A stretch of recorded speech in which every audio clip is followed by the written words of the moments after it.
To reduce population, every 15 years God releases millions of monsters. Humanity tried to fight them, but monsters are stronger, people can only hide.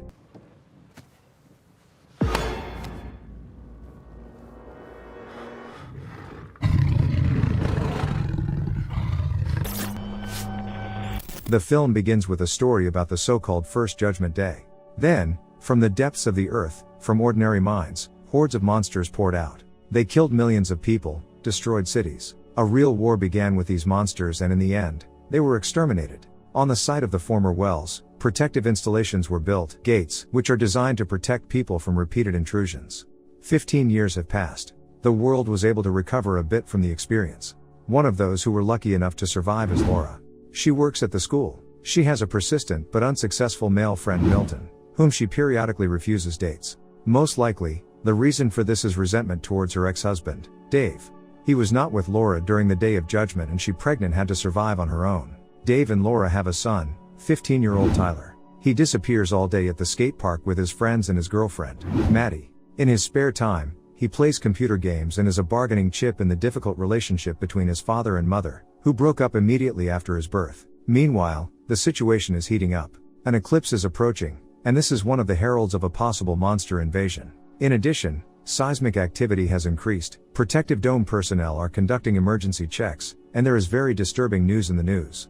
Mass extinction of fish began everywhere. The same thing happened the day before the First Judgment Day. Migration is another alarming signal. Everything is repeating itself, as it was 15 years ago. Tyler is spending the weekend at his dad's when the phone rings. Dave gets a call from his old friend Ted. He is sure that the new Judgment Day will be tomorrow. He insists that Dave urgently take the family and come to his shelter before the eclipse. Meanwhile, the first monster appears under the protective dome, quietly sneaking up the stairs. At this time, Laura calls Dave. She has also seen the news and demands that Dave bring Tyler home. Milton has reserved a shelter, and she's sure it's the only thing that can save them. Dave reassures her that he is the father and Tyler is safe with him. Tyler receives a text, reads it, and quietly leaves the house while his father is talking. Laura is in a panic. Dave's house is not secure and he must bring Tyler to her immediately. Dave agrees. He goes to Tyler's room, but he's not there. Milton rushes Laura. The shelter is filling up, they need to hurry. She explains that she can't find Tyler. Milton uses his phone number to find him at the skate park. Tyler is really there with Maddie. She is nervous, her parents left, she was left alone. She is very scared and asks Tyler not to leave her. Tyler promises that he will never do what his father did, he will not leave Maddie alone. Suddenly, a bird cry is heard. Huge flocks of birds fly in one direction. People in the park run in panic. Everyone leaves town. Dave goes to the park to look for Tyler. He gets into a giant traffic jam and runs in search of his son, leaving the car behind. At this time, under the dome, the worker checks the instruments. There is a rustle, some strange sounds. A monster appears, it rushes and tears the worker apart. The soldiers standing nearby shoot at it, but to no avail, ordinary bullets do not harm it.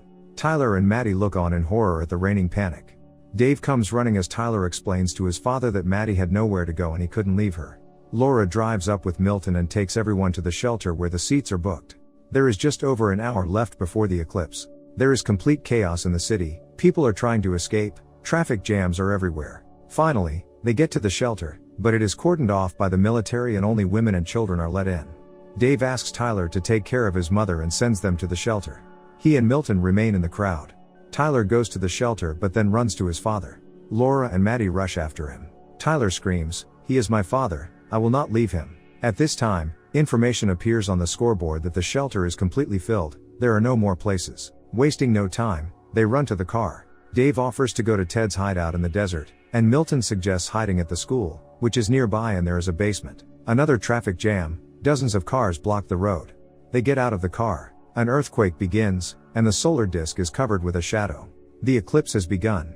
Under the protective dome, the monsters make their way out. They're crowds, crawling, flying, they capture the city. Dave suggests leaving the city, it's much more dangerous here. He wants to drive himself, but Milton is outraged. This is his car and he knows how to save everyone. They have a fight with Dave, but then Milton is grabbed by a flying monster, soaring with him into the sky. Laura screams heart-rendingly, Dave stuffs her into the car, and they try to get out of this hell. They drive along the canal. Dave reassures the children, everything is fine, we will get out. The car is running out of gas. Dave wants to find a replacement for it. There are several cars ahead. Dave gets into one of the cars. An elderly man hid in the back seat. He glances at a huge bloody monster that looks like the skeleton of a bull. He is very close. The bull passes by the car without noticing them, and begins to chew on the lying body. Dave very quietly rolls the car back to Laura and the kids. Now both cars are standing side by side, but they need to somehow get over to a new one. Meanwhile, the bull noticed them. Then the man gets out of the car, sprinkles the bull with salt from the jar that he was holding in his hands. The bull stopped. The kids and Laura manage to run into Dave's car. Then the bull rushes at the man and tears him to shreds. But Dave manages to drive away from there. Hordes of monsters flock to the city from all sides. Dave is driving down an abandoned road in the mountains. They drive up to Ted's hideout. It is really sound and looks like a concrete bunker. There are cameras on the roof, but no one reacts when they knock. The doors are closed. Ted is sitting behind the monitor. A gun is put to his neck. Someone is standing behind. Monsters run in a herd along the mountain. They rush straight to the shelter. Dave grabs a tire iron in an attempt to protect the family, but at the last moment, the doors of the bunker open and they run into it. Dave happily hugs Ted. Besides him, his wife Stella is in the bunker, and a military man is sitting in the corner. Ted introduces him as his acquaintance, Corporal Garrett Jensen. The monitors show how the monsters are trying to smash the door. Everyone is tense, and Garrett keeps to himself. Maddie asks how the monsters feel them. Can they see through the walls? Garrett smirks. They react to light, heat, but I think they see our soul. They are the offspring of the devil, which means God too. They torment the flesh, but feed on the soul. Are you religious, Corporal? Laura asks. Today, yes, he replies. He says that on the first judgment day he worked at a refinery. When the monsters poured in there, he managed to dive into a pond of salty mud, where they were afraid to approach. He sat in the dirt and listened as the monsters destroyed 150 of his colleagues and friends. Garrett is very engrossed in his story and doesn't notice Ted signaling Dave to touch the knife. Dave understands and quietly takes the knife. That is why it is called Judgment Day, continues Garrett. The devil rules on this day. At this time, something that looks like a centipede crawls from the street into a small hole in the mesh covering the window. Garrett says he'll be on duty first. Ted invites them to stay as well and looks meaningfully at Dave. But then Garrett pulls the gun out of its holster, forcing Dave to put down the knife. Garrett explains that he tried to hide and found this hideout. Kind Stella let him in, although Ted was against it.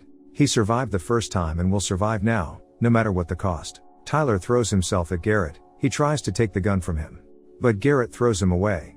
Dave comforts the corporal. At this moment, a centipede-like monster rushes out of the wall at Stella. Ted rips it off his wife's neck and pours salt on it. Dave grabs a gun from Garrett and shoots it. They tie up Garrett, try to stop Stella's blood. Then Dave sees help come for the monsters, a huge bull. He understands that they are doomed. They need to get out of the bunker.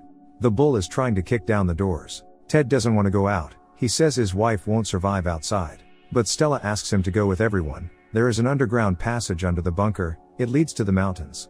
Garrett persuades him to take him with him. He has a car with a full tank and he can take everyone to the gate. There are bunkers and the creatures came out of there. They will not come back. They do not believe him, but he insists. He was just trying to survive and now it is beneficial for him to help them. They decide to go. Get us there and we'll forget about everything, Dave promises Garrett. They arm themselves. Ted has a whole arsenal of weapons. The bull breaks down the doors more and more insistently, but they manage to run out into the tunnel. They go to the car. Stella becomes ill. Dave and Laura begin to argue. She chides him that they could be in the shelter now. Tyler then spots a monster on the side of the road. It's dead. Maddie approaches it. Here, long tentacles of the monster protrude from a hole in the ground and twist around her legs, trying to drag her away. Maddie screams wildly. Tyler and Dave rescue her. Garrett offers his help and Dave cuts the ropes on his hands. They go to the top of the mountain.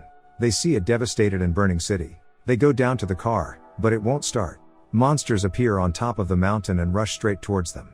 Garrett tries to start the engine, while Stella looks at the crowd of monsters, then at the gun in her husband's hands. She draws her gun, gets out of the car. Ted begs her to hand over the gun. But Stella turns away and goes to the monsters. She understands that she is doomed. Ted calls her, crying, but Dave stuffs him into the car. At the last moment, they manage to leave. Crowds of monsters rush after them. On the way, they pick up a radio signal. They report that almost all the shelters could not withstand the onslaught and were ruined. Laura puts her hand on Dave's shoulder as he strokes her. They come to the gate. It's empty, but the doors are open. Garrett says the hideout is in the basement. They're heading there, but the power needs to be restored. Garrett and Dave decide to do it. The others go to look for the first aid post. Ted has a wound in his back. Dave restores electricity. Garrett says that the gate was prepared for a second invasion. Tons of salt were pumped into them, But the well was too deep. They go to the others and then they hear the roar of monsters and see a bloodied corpse. There are 2 hours left until the end of the eclipse. Garrett offers to hide in a chemical warehouse. There the doors are impenetrable. Suddenly, a monster attacks Garrett. Together with Dave they manage to deal with it, but the rest of the monsters run to the noise. Garrett quickly runs through a door and closes it behind him. He gives himself some kind of injection. His veins are swollen and black. Dave returns to his family and asks Tyler to keep his mother safe while he's away.